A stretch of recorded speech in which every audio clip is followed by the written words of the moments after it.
अपने जीवन को अपने हाथ में लेना और आगे बढ़ते जाना, चाहे आप किसी भी तरह की पृष्ठभूमि से आए हों। आप अंबेडकर को पूजिए मत, मगर उनके जीवन की तरह अपना जीवन बनाएं कि चाहे समाज आपके लिए कुछ भी तय करे, आप रुकेंगे नहीं।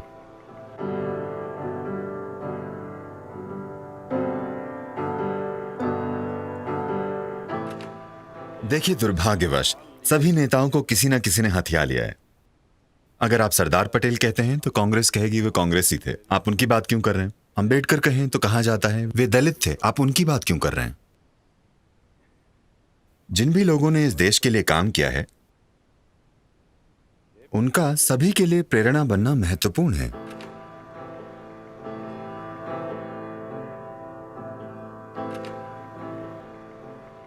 देखिए, अगर उनके अपने शब्दों में कहें तो उन्होंने लोकतंत्र को सिर्फ सरकार का एक प्रकार नहीं माना, बल्कि ये इंसानों का एक दूसरे के प्रति सम्मान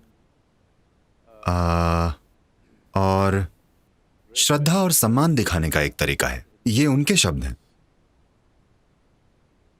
तो वे एक दूसरे के प्रति श्रद्धा की बात कर रहे हैं। अगर कोई एक दूसरे के प्रति श्रद्धा की बात करता है तो एक तरह से ये एक आध्यात्मिक प्रक्रिया है, ठीक है? तो वे सामाजिक लोकतंत्र की बात कर रहे हैं, राजनीतिक लोकतंत्र की नहीं। राजनीतिक लोकतंत्र यहां मौजूद है, कागजों पर, कानून के अनुसार हम सब बराबर हैं, मगर सामाजिक तौर पर ऐसा नहीं है। कोई समाज हर इंसान को बराबर लाने में सफल नहीं होता, ऐसा कभी नहीं होगा, यह अलग बात है। मगर बराबर अवसर जरूर मिलने चाहिए। वाकई समानता चाहे ना हो, मगर समान अवसर जरूर मिलने चाहिए। दुर्भाग्यवश ऐसा अब तक नहीं हुआ है। हालांकि कानूनन हम सबके पास समान अवसर हैं, समाज में हमारे पास अब भी समान अवसर नहीं है। बहुत से लोग कई रूपों में इस अवसर से वंचित रहते हैं, या वे अवसर पाने के लिए मौजूद नहीं होते। ऐसा होने के लिए सबसे महत्वपूर्ण यह है कि देखिए, आध्यात्मिक प्रक्रिया का मतलब बस यही है कि आपकी पहचान आपके शरीर के रूप में नहीं है। जब आपकी पहचान आपके शरीर के रूप में नहीं होती, तब आपका वंश महत्वपूर्ण नहीं होता। यह वंश की बात नहीं है। वंश से मिले अधिकारों को खत्म होना होगा, तभी एक सामाजिक लोकतंत्र आ पाएगा। मगर वंश से मिले अधिकार अब भी मौजूद हैं। Who is your father is still of some consequence. आपके पिता कौन हैं, यह अब भी महत्वपूर्ण है, इसे खत्म होना होगा। मेरे पिता कौन हैं, यह आपकी समस्या नहीं है। यह मेरा व्यक्तिगत मुद्दा हो सकता है, पर आपका नहीं। मैं कौन हूं, यही आपके लिए मायने रखता है। समाज में इसे लाना होगा, यह अब तक नहीं हुआ है। We are in many ways practicing feudalism. कई रूपों में हम एक लोकतांत्रिक प्रणाली के जरिए जागीरदारी चला रहे हैं। जब भी चुनाव होता है तो जाति, वर्ग, धर्म की इतनी बात क्यों होती है? आप किसकी पूजा करते हैं, किस जाति के हैं, इससे क्या फर्क पड़ता है? मगर फर्क पड़ता है क्योंकि हम लोकतांत्रिक तरीकों से जागीरदारी चला रहे हैं। हर कोई जानता है कि अगर ये जाति आपसे जुड़ती है तो उसका प्रतिशत क्या है, अगर वो धर्म आपसे जुड़ता है तो उसका प्रतिशत क्या है। अंबेडकर की दृष्टि एक सामाजिक लोकतंत्र की थी, सिर्फ राजनीतिक लोकतंत्र की नहीं, क्योंकि राजनीतिक लोकतंत्र या कोई भी लोकतंत्र एक अंतहीन बहस और छलावा है। यह तभी सार्थक है जब हम सामाजिक लोकतंत्र प्राप्त करें। असल में सिर्फ राजनीतिक लोकतंत्र कई रूपों में एक बाधा है। हम वहां सीधे सीधे नहीं पहुंच सकते। हमें पहले राजनीतिक लोकतंत्र लाना होगा, फिर सामाजिक लोकतंत्र तक पहुंचना होगा, और वही हम कर रहे हैं। मगर 70 सालों के बाद मैं कहूंगा कि हमारी रफ्तार थोड़ी धीमी है। तो आप एक पुरुष हैं, आप स्त्री हैं, आप ये हैं, वो हैं, कौन सी जाति, कौन सा वर्ग, ये मायने नहीं रखता। यही वे लाने की कोशिश कर रहे हैं। दुर्भाग्यवश अब भी कानूनन दलितों के पास समान अधिकार हैं, मगर सामाजिक रूप से हमने यह हासिल नहीं किया है। अब भी उतना ही भेदभाव होता है। वे अपने जीवन का ये दिल को छूने वाला एक किस्सा बताते हैं। जब वे 9 साल के थे, वे एक गांव से कहीं और जा रहे थे, जहां उनके पिता काम करते थे, पुणे या कहीं और। ये 9 साल का लड़का और उसका बाकी परिवार सफर कर रहा था। जब वे रेलवे स्टेशन पर उतरे तो उन्हें वेटिंग रूम में नहीं रुकने दिया गया। कोई बैलगाड़ी उन्हें अपनी मंजिल तक ले जाने के लिए तैयार नहीं थी।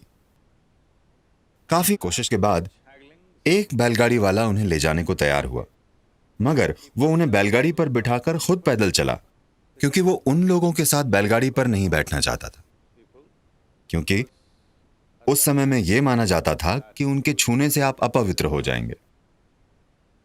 दुर्भाग्यवश ये ग्रामीण भारत में आज भी सच है।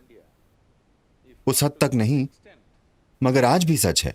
ये सोच कि किसी दूसरे इंसान के छूने से आप अपवित्र हो जाएंगे या आप पर उसकी छाया पड़ना भी आपको अपवित्र बना सकता है, दुर्भाग्य से आज तक कायम है। लोगों की एक पीढ़ी के रूप में हमें इसे अब खत्म करना चाहिए, क्योंकि अगर हमने इसे ठीक नहीं किया तो एक गणतंत्र के रूप में भारत का विचार ही असफल हो जाएगा।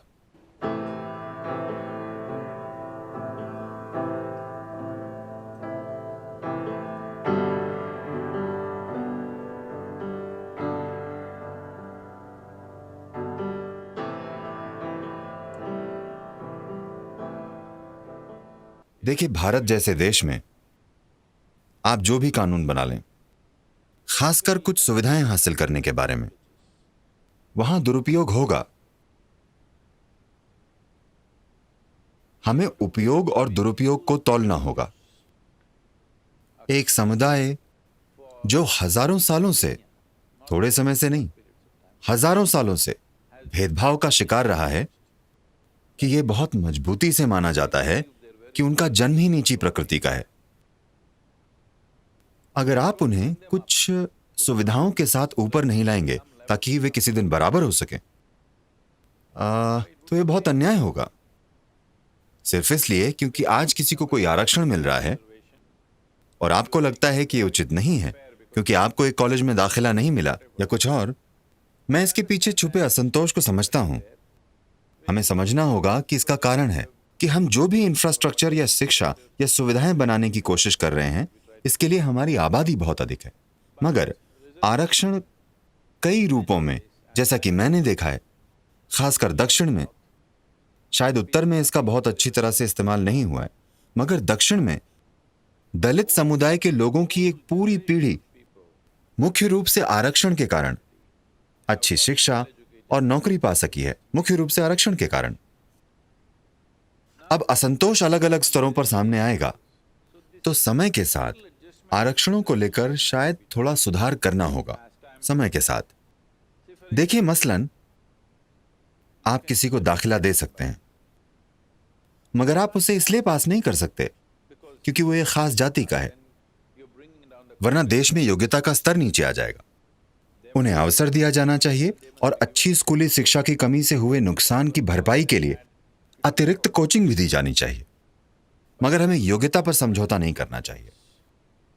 और इसी तरह नौकरियों के लिए उन्हें आरक्षण मिलना चाहिए ताकि वे नौकरी में आ सकें, मगर प्रमोशन सिर्फ योग्यता से ही मिलना चाहिए। यह सुधार जरूरी है, मगर जैसा कि हमने कहा, एक लोकतांत्रिक प्रक्रिया में हमेशा आखिरकार एक चुनाव जीतना पड़ता है। कोई किसी बदलाव के बारे में बात करने का साहस नहीं करता, चाहे सकारात्मक या नकारात्मक, क्योंकि ये खास समुदाय से संबंधित कोई भी चीज चुनाव जिता या हरा सकती है, जीतना या हारने वाली बात। मैं वाकई मानता हूं कि विकास के मौजूदा स्तर में दलितों को इस देश में जो जगह प्राप्त है, वहां उन्हें आज भी आरक्षण की जरूरत है। लेकिन अगर शहरी दलितों और ग्रामीण दलितों को अलग अलग पहचान दी जाए, क्योंकि ज्यादातर भेदभाव और नुकसान ग्रामीण भारत में होता है, उन्हें अधिक लाभ मिलना चाहिए बजाय उनके जो पहले से शहरी समाज में रह रहे हैं। इसे ऐसे भी किया जा सकता है, पहली पीढ़ी को उस सामाजिक खाई से निकाला जाए जो दुर्भाग्यवश उनके लिए खो दी गई थी, उन्हें आरक्षण दिया जाए दूसरी पीढ़ी में थोड़ा कम किया जाए, तीसरी पीढ़ी को उससे बाहर कर दिया जाए। मगर ग्रामीण दलितों के लिए यह बहुत जरूरी है। फिलहाल इसके अलावा कोई उपाय नहीं है, क्योंकि भेदभाव बहुत क्रूर है।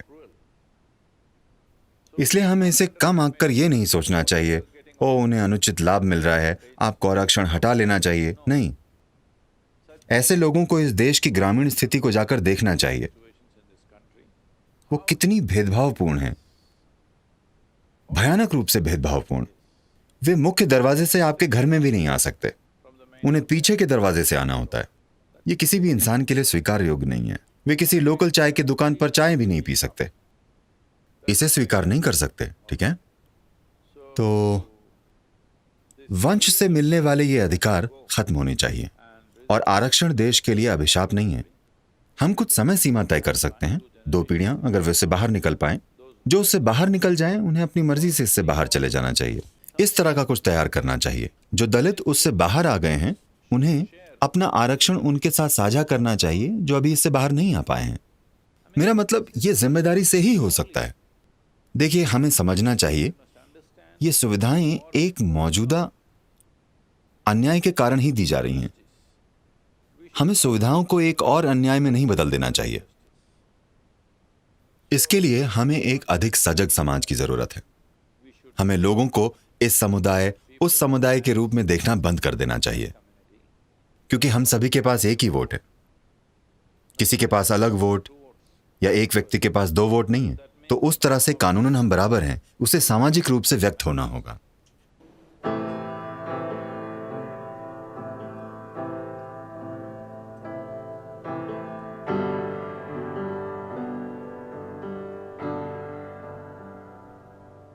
देखिए, अंबेडकर अपना जीवन अपने हाथ में लेने के एक शानदार उदाहरण है।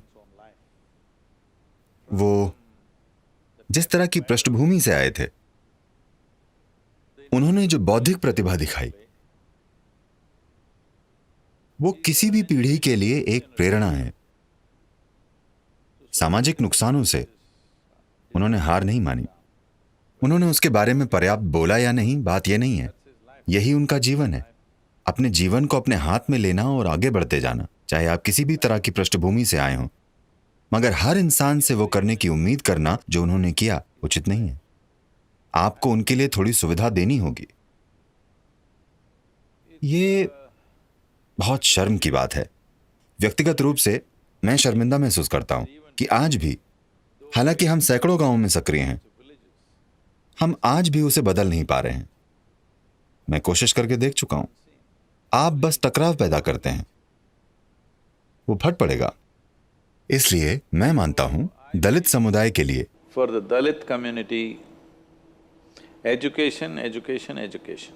Economic success must happen because of education. शिक्षा से आर्थिक सफलता मिलनी चाहिए और उन्हें उन समुदायों से बाहर निकलना होगा, तभी बदलाव आएगा। या सिर्फ इसे पीढ़ीगत बदलाव होना होगा। इस पीढ़ी में अगर उसे बदलना है तो उन सभी को उच्च शिक्षा हासिल करनी होगी और उन ग्रामीण समुदायों से बाहर निकलना होगा जहां चाहे कुछ भी हो, उन्हें निचले स्तर पर रखा जाएगा। यह बहुत कमजोर बनाने वाला भेदभाव है।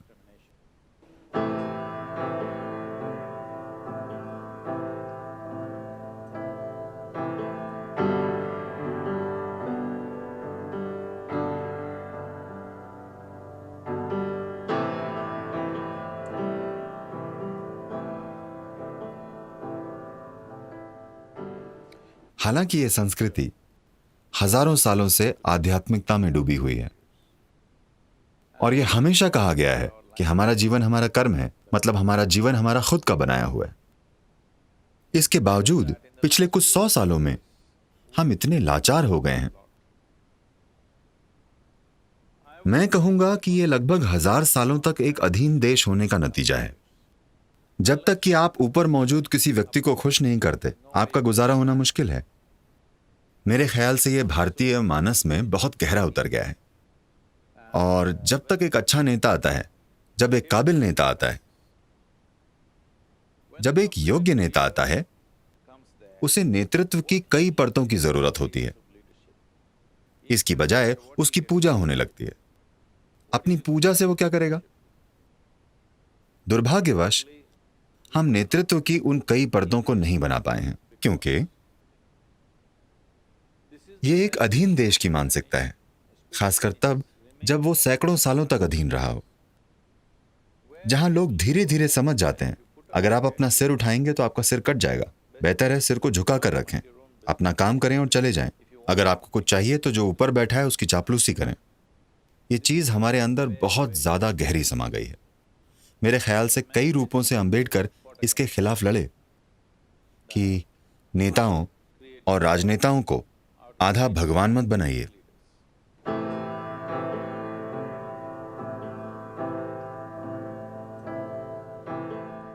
आपको अंबेडकर के साथ एक चीज करनी चाहिए, आप अंबेडकर को पूजिए मत, मगर उनके जीवन की तरह अपना जीवन बनाएं।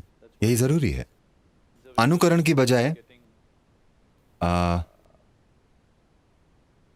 उनकी पूजा की जा रही है।